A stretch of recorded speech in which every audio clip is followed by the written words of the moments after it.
Namo tassa bhagavato arahato samma sambuddhassa. Namo tassa bhagavato arahato samma sambuddhassa. Namo tassa bhagavato arahato samma sambuddhassa.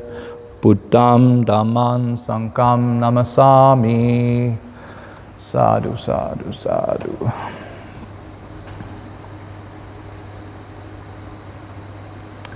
Good afternoon, everybody. Blessings and greetings. Hope you're all having a lovely day today. So today I want to talk about the Four Noble Truths. Very, very important thing. It's the first thing the Buddha laid out for us. So I think it's very important that we discuss it, okay?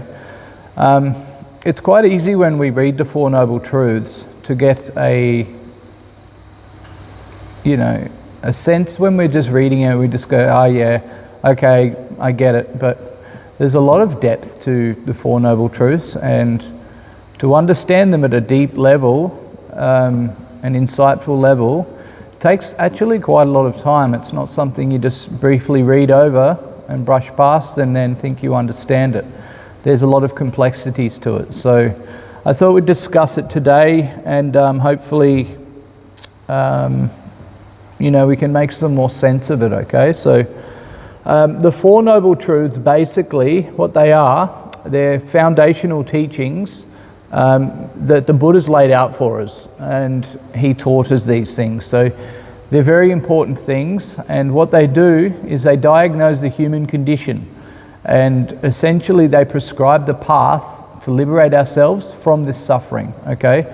So I'll just quickly run down what the Four Noble Truths are and how they read in some contexts, in some places, in majority of places really. So number one is life is suffering, or we could say the truth, but we'll just say life is suffering, and then we can say what is the origin of suffering, then what is the cessation of suffering, and then what is the path leading out from the cessation of suffering. So to break it down very simply, that's what the Four Noble Truths are, but I'm going to go into a little bit more depth today and try and explain it to you guys so we can get a better understanding of it. All right, so the first one we'll start digging into, and I'll just give a brief explanation and then we'll go into more depth after, okay? So the first one is life is suffering, or you can say the truth of suffering, okay? What we call this in Pali is dukkha, okay, dukkha. So life in all its forms essentially contains suffering and unsatisfactoriness. Now, this includes the obvious path of birth, aging, sickness and death, and it's the frustration of not getting what we want in life, okay? So this can arise, bring the arising of suffering or dukkha. So I'll refer to it today as dukkha. So dukkha just means suffering. It kind of means a bit more than that. It's a bit more complex, but essentially dukkha we refer to in Buddhism as suffering, okay? So it's the pain of not getting what it's the pain of like getting what we don't want, and even subtle unsatisfactoriness of all conditioned phenomena. They're impermanent, and therefore they can't provide lasting happiness for us, all right? So birth, aging, sickness and death, these are all inevitable things. Once we have birth, we are bound to aging, sickness and death. At some stage, it's inevitable and it's going to come into our lives, okay? And it's also this frustration of when we don't get what we want, okay? And then it's also the pain of getting what we don't want as well. So it can work both ways there. So that's essentially how that works. So all conditioned phenomena is impermanent, and therefore it can't provide us with any lasting happiness whatsoever.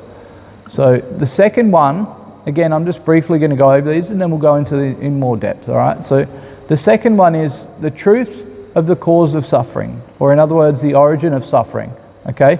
We call this samudaya now in Pali. So basically suffering arises from craving or thirst. So craving we refer to in Pali as tanha. Okay, now this craving essentially manifests in three different forms. It's craving for sensory pleasures, it's also craving for existence and becoming, and it's also craving for non-existence and essentially, so to speak, annihilation. So more broadly speaking, suffering is caused by ignorance and attachment, clinging to these things and these ideas and notions and a sense of a permanent self. All right, so that's number two. Now, number three is the cessation of suffering, or the truth of the cessation of suffering. Now, we call this nirodha in Pali. So suffering can end completely. There is a state of perfect peace, liberation, and freedom from craving called Nibbana or Nibbana. Okay, so when craving and ignorance are essentially uprooted, suffering does cease. Okay, it does actually cease, and this is possible for any of us, for any human being. This is possible. Okay, so lastly, the fourth one is we call in Pali magga. Okay, now this is what's the true path that is leading to the cessation of suffering. So what's the true path that is literally ending and putting a stop to this suffering? Okay, magga. So there's a practical path to end suffering, and that's what the Buddha laid out for, is the noble eightfold path. Okay, I'm not going to go into detail with this one because this is another video, but basically what the eightfold path is, it's right view, right intention, right speech, right action, right livelihood, right effort, right mindfulness, and then lastly, my right concentration. Okay, now this path develops ethical conduct, it creates mental discipline, wisdom, and this basically leads us to full awakening. If we can understand it at a deep level and we put in the practice and the energy and discipline, it will essentially lead us to full awakening. Okay, this is what the Buddha has said. So a formula we can adhere to is to understand that life is suffering, it has a cause, and that cause is craving, and it can end, and there is a path to end it, which is the eightfold path. Okay, now these four truths are not beliefs to accept on faith, but realities to be understood through direct experience and practice. So one thing with Buddhism that I learned to understand quite quickly, I was never one to be much of a faithful person in any forms of religion or anything. You know, at one stage I had to go to a Christian school, and there's nothing wrong with these different religions or anything, but for me, I'm very evidence-based. I need some form of proof and evidence. Now, I found personally I couldn't receive this from anywhere. Even when I looked down the spiritual path, I couldn't really get too much evidence-based until I started looking to Buddhism. And I quickly discovered that the teachings of the Buddha and what he laid out for me, what I was reading was not only words on a page, but the Buddha actually said himself, please go out and look, go and see for yourself. So essentially, don't believe what you read, and don't believe what I'm saying. Literally go out and practice and see for yourself. Now this to me was a big eye-opener. This was like a light bulb moment for me, and I was like, okay, I've already been doing some meditation for a few years. Let me put this practice of the Satipatthana and Anapanasutta to practice, and let's see what we can get out of it. And then I started getting results. And once I started getting results, I realized that this spiritual belief system, or this philosophical belief system by the Buddha, or laid out by the Buddha, had so much depth to it that we could actually practice it and get results. And that's what essentially got me really drawn into Buddhism at a deep level. Okay, so I just thought I'd put that out there because direct experience is a very important thing. Otherwise, we just are making assumptions and we're casting sort of a mindset on, is it true, is it not true? Do we believe it, do we not believe it? And then this lead to blind faith. So having faith is very important. We call this saddha in Pali, okay, in Buddhism. So having faith in Buddhism was quite easy for me because it was evidence-based, and that to me is a very, very beautiful thing. So moving on, I just sort of add that in there, okay? So what we have is dukkha, which is the noble truth of suffering, or essentially unsatisfactoriness, okay? So when things are unsatisfactory and we're not satisfied with things, this essentially will bring rise to suffering in our life at some stage.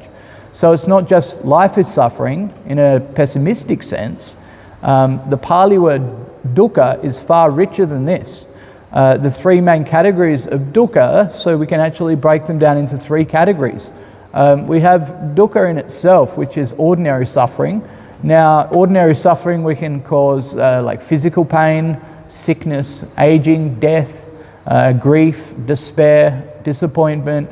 All these things can essentially lead to suffering, okay, dukkha. Now, the next one is what we call, in Pali, we call this viparinama dukkha, okay? So this is suffering caused by change, all right? So even pleasant things like love, youth, money, like wealth, and like good health, happy health, like a good life, eating healthy and stuff, are dukkha, because they're impermanent, and essentially at some stage in our life, these will be lost and they'll be gone, okay? Our youth will not last forever. Love tends to not last forever. It's also transient and fleeting as well. Wealth, money, this doesn't last forever, because when we die, we cannot take it with us. And our health, essentially we can try and look after this body as much as possible, and I advise doing so. But don't cling and attach to it, because aging is an inevitable process within ourselves, okay? It's bound to happen. There's nothing wrong with it. So the reason this is because it's all impermanent. It's all anicca, okay? It's a universal law, okay? It's not just Buddhism. It's not what the Buddha's laid out for us and explained to us. It's literally a universal law. If you take a look around and spend some time thinking about this, you'll quickly come to the realization, if you have some truth to your mindset, that everything is impermanent, even Earth itself, okay? Eventually, it is all subject to change, okay? Now, thirdly, we have sankhara dukkha. Now, sankhara dukkha is very important. This is basically existential unsatisfactoriness. Now, what I mean by that is all conditioned phenomena, for example, body, feelings, perception, mental formations, and consciousness, they're all inherently unsatisfactory, because they're all, again, impermanent, they're not the self, and they're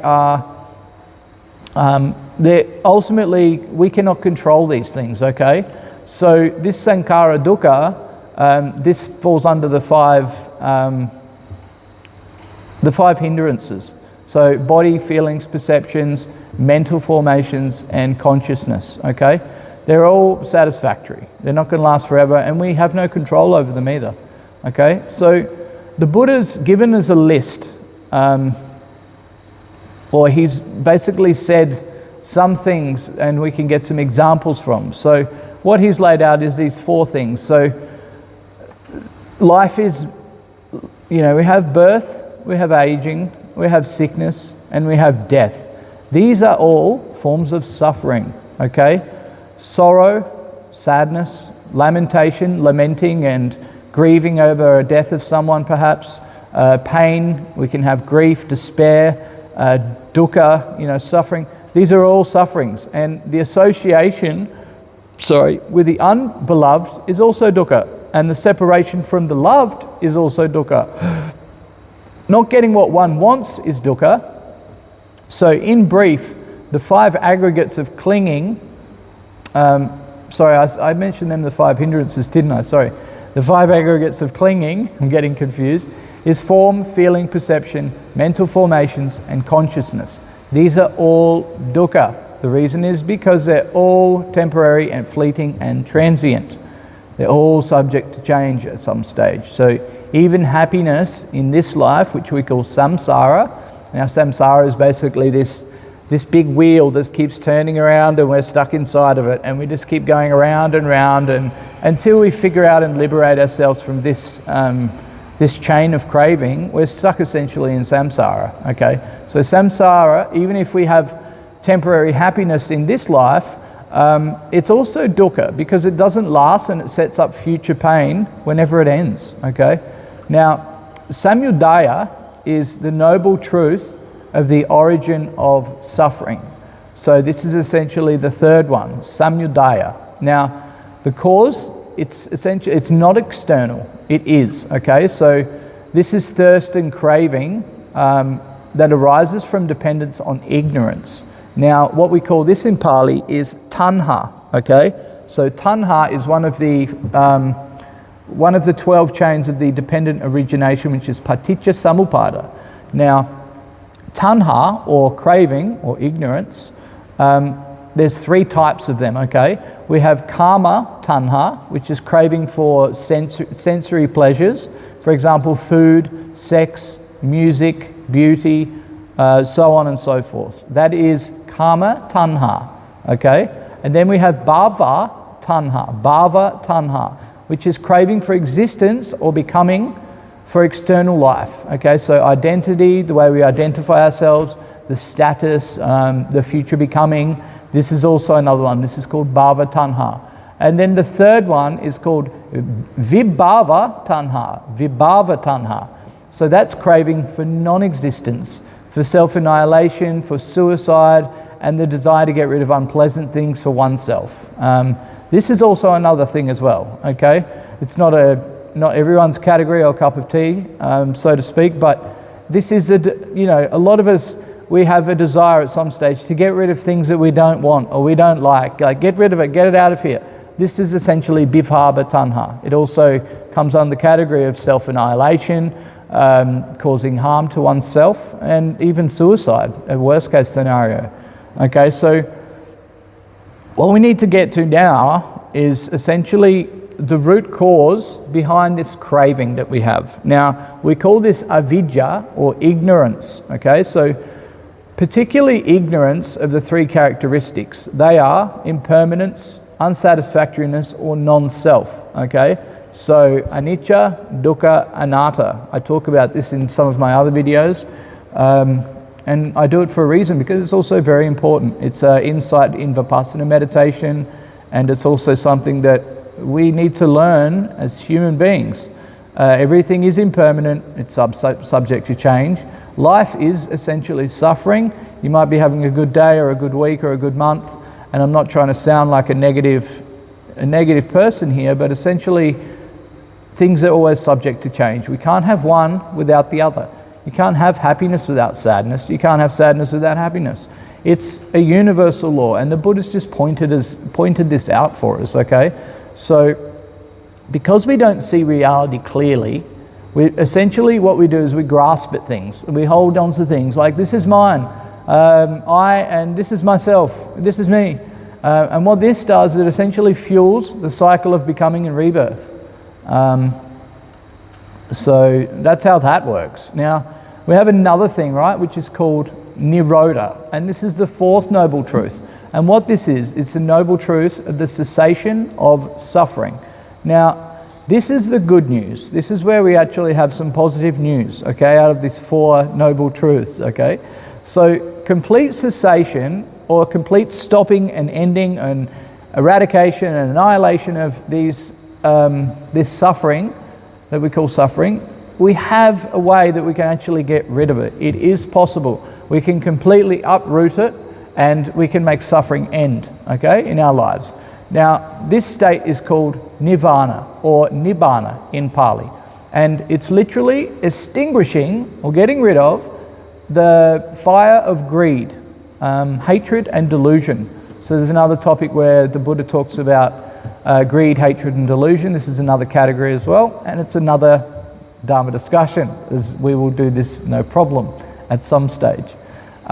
So the two stages of Nibbana are basically sa upadisesa Nibbana, okay? Nirvana with a remainder. So it's attaining enlightenment while the Arahant is still alive. The five aggregates will still remain, but there will be no more craving. Okay, that's what happens when you get to this arahant stage. The 5 aggregates will still be there, but there will be no more craving. Okay, now upadisesa nibbana is, or paranibbana, is nirvana without a remainder. So at the death of an arahant, no more rebirth. Okay, so nirvana is basically unborn, it's unoriginated, it's uncreated, unconditioned, peaceful, deathless, a sublime, it's beyond duality, and it's neither existence nor unexistence or non-existence. It's directly knowable only through experience. Okay, so the thing is with this though, is the Buddha actually refused to answer these speculative questions that he got thrown at him about whether an arahant exists or does not exist after death, because I think such questions are inapplicable. They don't really have much merit to them. Okay, the questions were a bit